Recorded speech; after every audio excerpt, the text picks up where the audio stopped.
Salut gang. Bon, aujourd'hui une petite étude de la concurrence d'un point de vue digital et c'est avec ce magnifique cadre des Pyrénées que je vous propose justement d'en profiter. Alors pourquoi ce magnifique cadre? Parce qu'habituellement je suis à mon bureau et donc forcément ça vous donnera un petit peu plus à voyager, mais vous inquiétez pas, je vais mettre un petit insert durant tout le tuto et donc vous me verrez en bas à droite directement vous commenter un petit peu les étapes qu'il faut faire un petit peu d'un point de vue digital quand on va chercher les informations sur ses concurrents.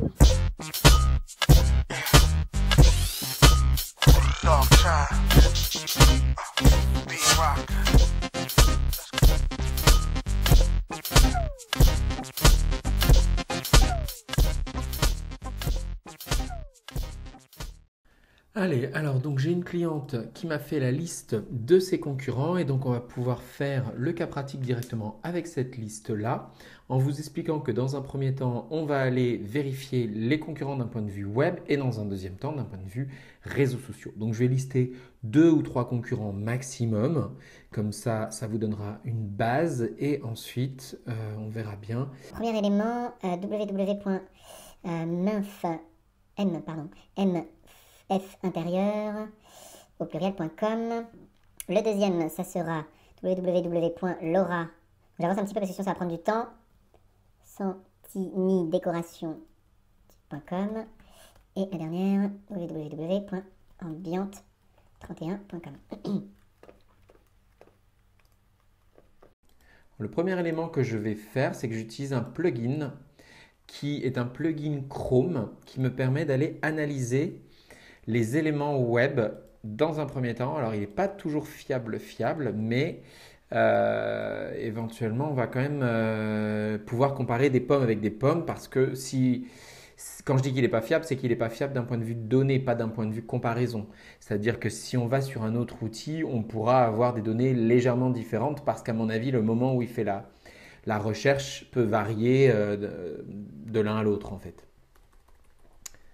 Donc là, je commence par MF intérieur. Donc vous voyez, mon plugin charge et il va pouvoir me donner un élément d'abord dans un premier temps qui va être intéressant qui s'appelle le rang de domaine. Le rang de domaine en fait. L'autorité de domaine, pardon.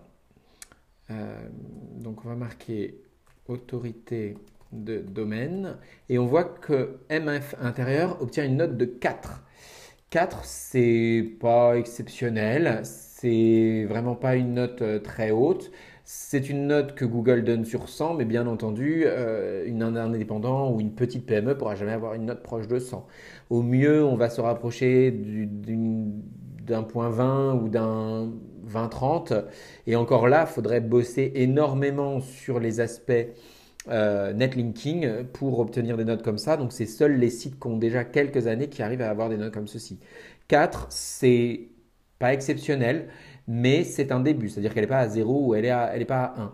Par contre, je vois des NA et des NA dans les mots-clés. Ça veut dire qu'ils sont non attribués. Potentiellement, on n'a pas de certitude, mais non attribué, ça pourrait dire de la part du plugin que Google ne trouve pas de mots-clés dans son site. Donc c'est une mauvaise nouvelle. Et ici, on a aussi le trafic organique mensuel et il est à 0. Donc ça, on va le noter quand même parce que c'est important d'essayer de savoir entre les divers concurrents où se situe chacun. Je refais la même étude pour les deux autres.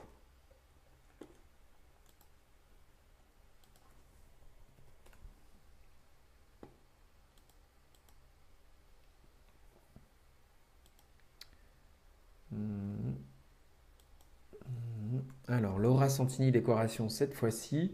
Donc là, vous voyez mon plugin mouline. Et il va me donner ce même rang d'autorité qui est à 5, qui est déjà plus haut que le précédent. Même chose au niveau des mots-clés, il n'en détecte pas. Et par contre, trafic organique non plus. Par contre, il trouve un élément qu'on ne trouvait pas. Ah si, ici j'avais 6. Ça, c'était, on va dire, le trafic lié au domaine. Mais ce n'est pas une donnée qui est super pertinente. Par contre, un élément qui me plaît bien, qui est assez nouveau sur le plugin, c'est le nombre d'URL qui sont transférés chaque mois sur Facebook.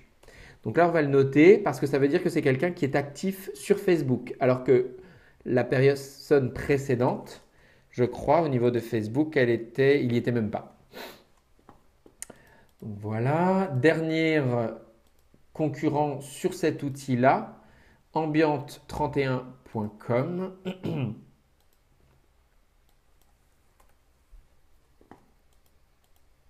Ah zut, j'arrive direct dessus.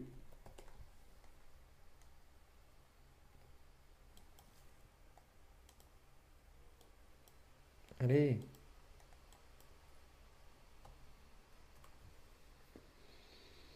Voilà, le plugin fait son travail. Verdict. Ah, voilà, ça va être pas mal, je pense. Oui, 11. Donc là, c'est très bien puisque c'est le double des autres. En rang d'autorité, Google considère que le site est très bien vu. Ici, vous voyez 1384, c'est le nombre de mots qui sont identifiés par les robots Google sur son site, ce qui est à dire pas mal. Le trafic mensuel organique 12, ce n'est pas exceptionnel, mais c'est un début. Et le nombre d'URL 64. Donc vous voyez, déjà sur ce premier travail, on se rend compte qu'il y a déjà des disparités au niveau du site web. Ambient 31 non seulement est très bien référencé, mais également il est plus diffusé sur Facebook et il a du trafic organique. On va aller vérifier ces infos-là avec un autre outil qui s'appelle Ubersuggest et qui va permettre de me vérifier ces éléments-là. Alors, il y a Ubersuggest, mais on pourrait aussi utiliser SEMrush qui sont des outils similaires. J'ai laissé ici une place entre les deux pour permettre de créer une sorte de double ligne. Donc là, vous voyez, ça mouline et ça cherche. Alors, le nombre d'autorité, il est à 4, donc comme sur le plugin. Le nombre de mots-clés déterminés, ici, il en trouve 41 sur MF intérieur. Donc, je le note, c'est déjà mieux que le non attribué. Trafic organique mensuel, on est à 3. Et on n'a pas le nombre d'URL Facebook. Par contre, on a le nombre de backlinks. Et ça, c'est important. C'est à relier à l'autorité de domaine. Plus on va avoir de backlinks, donc de liens entrant vers notre site, et plus on va faire monter l'autorité de domaine. Je rappelle un élément, l'autorité de domaine, c'est très important, c'est ce qui permet de ressortir avant les voisins, avant les copains, quand on fait une recherche sur Google. Quand quelqu'un fait une recherche, s'il fait une recherche de décorateur d'intérieur, bah forcément, en ayant un rang d'autorité plus haut que mon concurrent, je vais pouvoir ressortir le premier. L'intérêt de Ubersuggest, et vous le voyez aussi ailleurs, il est qu'on peut regarder également sur tous les mots-clés où la personne se positionne. Donc là, on va les écrire et on va voir donc décoratrice Toulouse. L'idéal, c'est pas de prendre juste les mots, c'est de prendre aussi les volumes, les positions, bref, de faire un imprimé écran et de regarder si on est positionné, si elle est bien positionnée déjà, et si on est positionné de la même manière. Évidemment, je ne vais pas faire le même travail pour tous parce que ça nous prendrait trop de temps. Mais je trouve intéressant de vérifier ces éléments-là par rapport aux concurrents et par rapport à notre propre site web. Je vais en noter 2, 3. Il faut bien regarder le volume et la position où elle se situe, la personne, sur ces volumes de recherche-là. On voit que c'est sur Airbnb Padirac qu'elle est le mieux positionnée dans les requêtes d'URL. Alors que sur Décoratrice Toulouse, elle est 29e. 33e décoratrice d'intérieur Toulouse et encore plus loin sur décoration. On ne va pas le refaire sur les deux autres parce que je pense que vous avez compris un petit peu comment ça fonctionne. Par contre, on va le faire pour Agence et Créer qui est notre entreprise, en tout cas l'entreprise de ma cliente qui souhaitait avoir une étude concurrence. Donc je prends son URL et je fais le même travail en haut, mettre son site. 217 en organique, c'est beaucoup, c'est bien. Ça veut dire que son site est bien référencé au niveau organique. Le rang de domaine, c'est le même que MF intérieur. Les backlinks, on en a eu beaucoup dernièrement. Oui. C'est super ça, il y a eu beaucoup de backlinks, 1902. Elle a dû être répertoriée par un ensemble de professionnels pour exister à ce niveau-là. Ce qui est surprenant, c'est que le rang de domaine ne soit pas plus haut avec 1902 backlinks. Ça veut dire que ce sont des backlinks, certes, c'est bien d'en avoir, mais qui ne sont pas très pertinents. On va dire qu'il y a 4 niveaux de backlinks. Les backlinks d'autorité, elle ne doit pas en avoir beaucoup. Donc des gros sites, c'est plus compliqué. Le nombre de mots-clés, on en a 217, c'est bien. Et on va refaire le même travail sur Google pour voir comparer des choses entre eux. Je vais mettre agencer, créer et on va regarder avec le plugin cette fois-ci quel résultat on obtient. 4 évidemment, la même chose. Le nombre de mots-clés, là on était à 21, donc il y en a beaucoup plus répertoriés sur Ubersuggest. Et le trafic organique, 0. Le nombre d'URL, ça n'était pas noté par contre. Ça c'est dommage, ça veut dire qu'elle n'est pas très diffusée sur Facebook. Ici, je vais avoir tous les mots-clés. Ah, alors vous voyez que ce ne sont pas les mêmes mots-clés que la concurrente. Et le premier mot-clé étant agencé, je suis un peu inquiet. Est-ce que c'est le meilleur verbe sur lequel se positionner?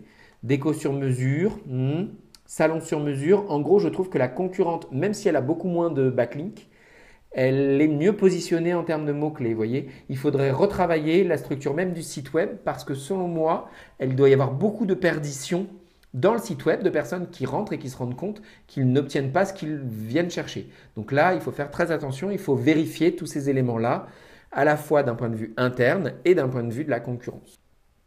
Le dernier outil qu'on va pouvoir utiliser, c'est un outil qui s'appelle 1.fr et qui nous permettent de vérifier, même chose un petit peu, quels sont les mots-clés qui sont identifiés ainsi que en quoi on pourrait progresser. Alors, on obtient sur le site un score de 13% d'un point de vue de l'analyse des mots-clés. Je le note parce que je pense que si on a le temps, on regardera après. Je vois quelques mots-clés en gris qui sont identifiés, mais il vous propose tout un ensemble d'autres mots qui seraient intéressants de rajouter dans le site afin de mieux scorer. On va regarder Ambient 31 pour voir un peu comment il se situe d'un point de vue de 1.fr, qui est donc un outil d'analyse des mots-clés. Est-ce qu'il a 13% et un score insuffisant ou est-ce qu'il a plus? À mon avis, vu le rang de domaine, il va avoir plus. 69. C'est énorme. Par contre, il le juge comme passable. C'est-à-dire qu'il y a sans doute beaucoup plus de mots-clés qui sont précisés. Vous voyez, il y a beaucoup plus de mots grisés qui permettent à Google de bien rentrer dans le site. Donc le dernier outil que vous pourriez utiliser pour vos concurrents, je l'ai dit, c'est SEMrush, qui donc va permettre de donner des rangs de scoring et du ranking aussi, notamment ce qu'on appelle le PageRank. Donc là-haut, vous mettez le lien et vous analysez tous les éléments un petit peu que je viens de regarder. Ça vous donne une vue d'ensemble, un peu comme sur Ubersuggest. Ça vous donne le nombre de backlinks, le score d'autorité, 309. Ouais.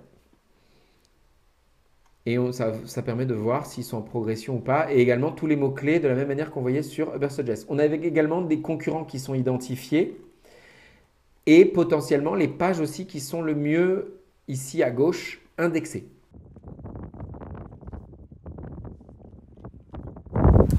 Alors évidemment, une fois qu'on a fait les sites internet, qu'on a vérifié les sites internet de ses concurrents, il faut faire les réseaux sociaux.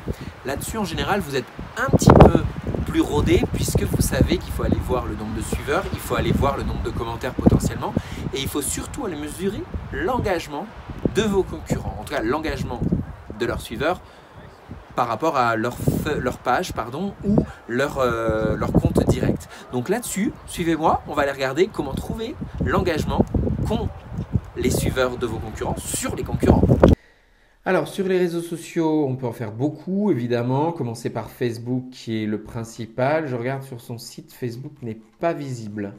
Donc là, il y a des éléments à faire qui peuvent prendre un petit peu de temps. Je vais essayer Laura Santini Décoration, qui était une des concurrentes. Voilà, donc là je la trouve, il y a 489 personnes qui la suivent ici, donc je le rajoute sur mon fichier.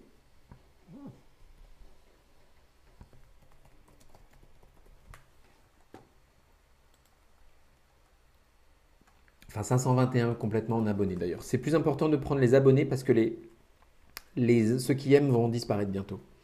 Donc on note 521. Ensuite, on peut potentiellement aller regarder un peu les onglets qu'elle a ouverts. Ce qui est intéressant, c'est d'aller calculer le nombre de publications et éventuellement le nombre de likes et de commentaires pour le dernier mois en cours, par exemple. Ce qui se fait plutôt que de le faire à la main et de les éplucher sans arrêt, il y a une fonctionnalité dans Facebook qui est ici dans les statistiques. Vous allez en bas à gauche.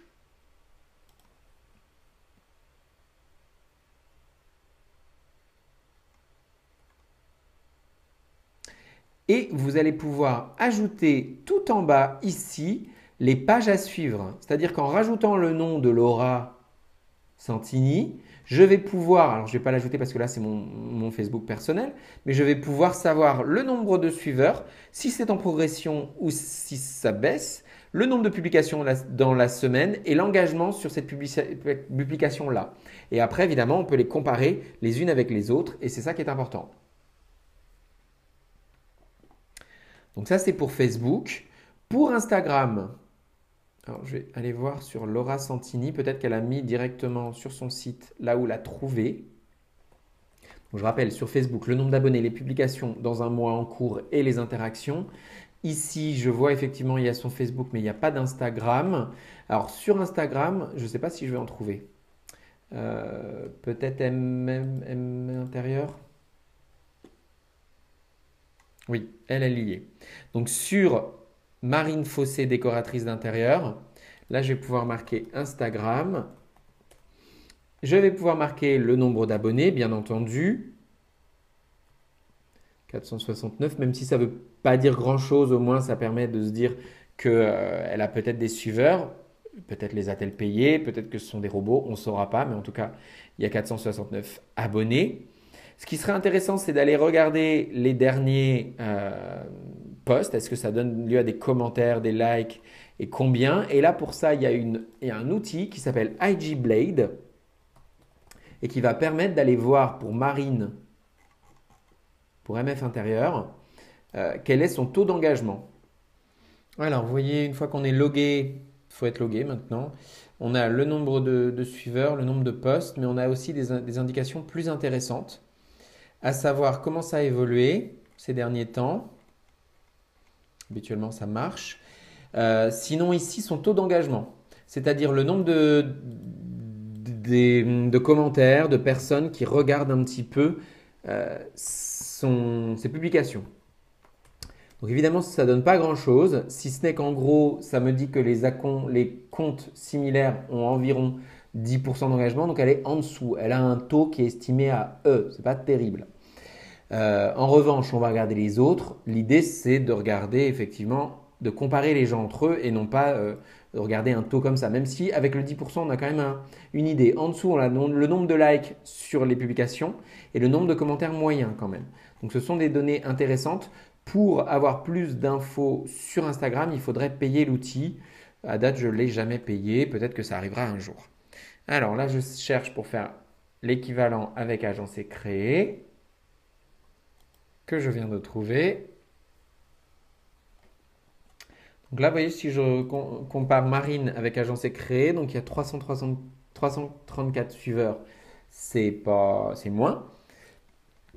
Et donc, ce qu'on va regarder, c'est tout en bas, le taux d'engagement, il est à 12%, donc il est meilleur. Et donc, on a un score de D. Ça veut dire que 12,31% des suiveurs commentent, like et suivent un peu l'ensemble. Sur l'average like, on est supérieur. Et average comment, on est à 3,3. Il y a plus de commentaires chez Agence et Créé, mais il y a moins de likes. Bon, voilà. C'est un autre exemple d'étude de la concurrence qu'on peut faire cette fois-ci sur Instagram. Sur YouTube, c'est plus compliqué. Il faut aller potentiellement compter les likes, les vues, pardon, et éventuellement les commentaires. Regarder le nombre d'abonnés également quand la chaîne les donne, ce n'est pas une obligation. Sur YouTube, je l'ai dit, il va falloir les compiler. Sur TikTok aussi. Qu'est-ce qui me reste? Sur Twitter, on peut aller regarder également le nombre d'abonnés, le nombre de commentaires, etc. Et bien, toujours essayer de suivre ça. Peut-être pas tous les mois sur l'étude de la concurrence, mais peut-être au trimestre ou au semestre pour voir comment évoluent toutes les personnes qui sont vos concurrents. Voilà, c'était donc une petite vidéo pour vous apprendre à aller chercher les données digitales de vos concurrents, celles qu'on trouve à la fois sur les réseaux sociaux et sur le web et qu'on peut régulièrement remettre à jour. C'est important de toujours les remettre à jour, de les vérifier parce que les concurrents, tout comme vous, ils avancent. Donc forcément, on va avoir besoin d'avancer en même temps qu'eux et donc forcément, c'est une action à faire de manière régulière. Je vous dis à très vite pour de nouvelles aventures. Suivez-moi sur les réseaux sociaux, sur Facebook, sur Instagram, sur LinkedIn, sur YouTube, sur Pinterest et maintenant sur TikTok. Bonne fin de journée. Bye.